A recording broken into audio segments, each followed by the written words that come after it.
Ok. Donc bonjour à tous. Donc voilà, nous allons vous présenter Darksiders, qui sortira le 6 janvier prochain sur Xbox 360 et PS3. Voilà, c'est un beat'em all aventure avec des éléments de RPG. Je ne sais pas si vous parlez tous anglais. C'est Joe Madureira, qui est un ancien de la maison Marvel, qui avait travaillé sur X-Men notamment, qui va faire la présentation. C'est le directeur artistique de Darksiders, donc qui travaille chez Vigil Games. Et donc nous avons Louis, ici présent, qui va commenter tous les faits et gestes de Joe. J'espère que vous parlez tous anglais. S'il y a un problème, des questions, n'hésitez pas à me demander, je traduirai. Voilà.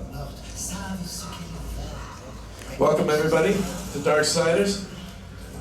Did you do a quick introduction? Yeah. Well, everybody, this is Darksiders. This is Joe Madureira, creative director of Vigil Studios and the visionary for the game. My name is Louis Kigliotti. I'm an executive producer for THQ, and we're here to show you the game. Right, quick background on the story of the game. It's based on the story of the apocalypse and the four horsemen of the apocalypse. You play as War, one of the four horsemen. The twist is that the apocalypse has happened. It wasn't supposed to happen. And you get blamed for it. So both heaven and hell, they don't like you very much. So you have to come back to Earth 100 years after the apocalypse to clear your name, find out what happened, but more importantly, to take revenge.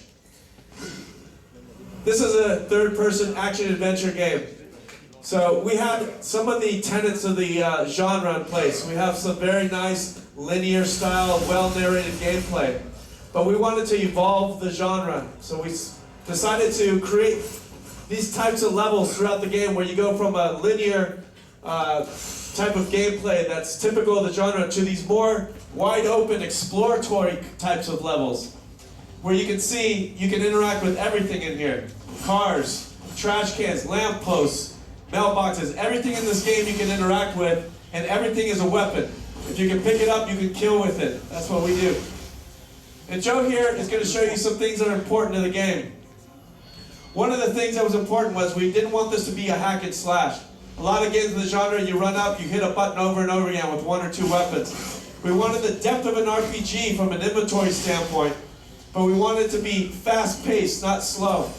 So we created a system called RPG-like, which means you can grab tons of weapons, tons of special moves, artifacts, and you attach them to your D-pad. You see on the right there what Joe's showing you. And what that means is, you can see on the fly, he can switch to any weapon. So he can have 5 or 6 enemies around him, start a combo with one weapon, quickly hit the D-pad, switch to another one, hit the D-pad, switch, switch, switch. And what that means is he can orchestrate his combat any way he wants. That gives the player thousands of combinations at their disposal, but it's a very deep system, but it's very quick, it's not slow. And notice here, he starts with the crossblade. While that's going, he can pick up something or switch to a different weapon and have a totally different experience every time he goes into combat in the game. Another thing you can notice is Joe's kicking everybody's ass in the level. He's absorbing these orbs, these skulls, these blue ones. The green ones are health, but the blue ones are important. They're souls. As he's killing, he absorbs their souls, and the souls are your currency in this game. You can go in the game to this character named Volgrim, and you can exchange the souls for all kinds of things. New weapons, new artifacts, special moves, information. Joe's going to show you how that works real quick. Check this out. Tu trouveras peut-être des objets qui m'intéressent tout particulièrement. Des artefacts de la Légion perdue. Si tu trouves des artefacts de la Légion, apporte-les-moi. Je saurai être reconnaissant. Ce bon vieux Fulvim a quelque chose pour toi. Es-tu venu jusqu'ici pour me faire perdre mon temps? Tu es tout aussi puissant. Tu es tout aussi serein. The characters sound so much cooler with the French language and accent they do in the English. By the way, this is an M-rated game. I just want to make sure you let the baby in the front row know this is M-rated. Listen, so you saw what he did. He exchanged the souls for weapons, special moves. In this game, every single level has Volgrim or someone like him in there that as you're exploring around this level, you can find them and exchange for all kinds of upgrades. So Joe's just gonna, because this level is exploratory, he can kind of follow the narrative path and keep going through, but again, he can also just explore around. And as you're exploring, you're gonna notice we have all kinds of world interactions in this game. All kinds of, flying in the game, scaling in the game. We even have swimming in the game. You can find these underground caverns where you can go swimming and find secret rewards all underwater.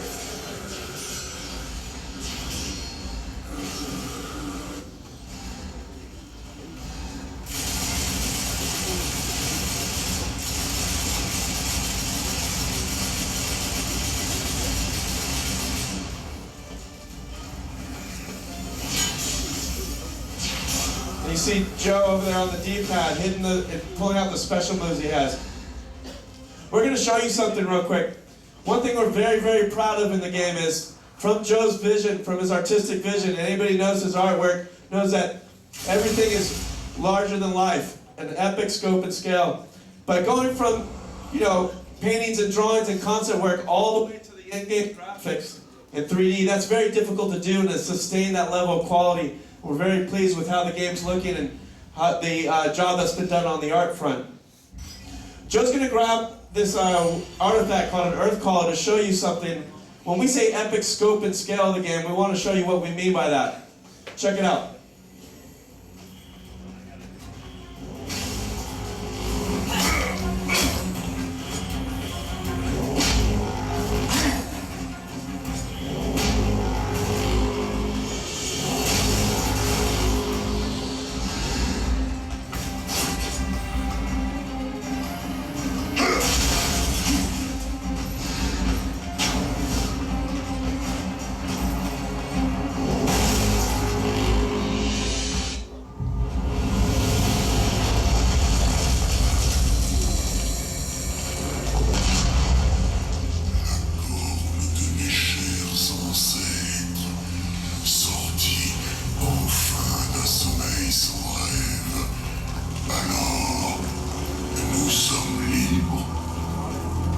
Personne n'est libre tant que le destructeur respire encore.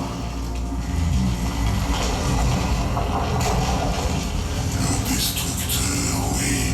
À son service, nous sommes contraints, mais il est libre. Donc ses ennemis sont nos amis.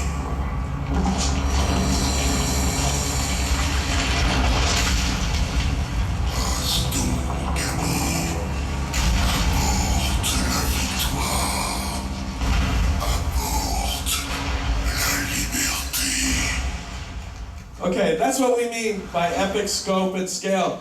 That is just a door in our game. We could have easily done it so you blow the horn, a door opens, you walk through, but that would have been good enough. Everything in this game is treated at that same level. Everything has to be larger than life and epic. And you can see, everything's interactable.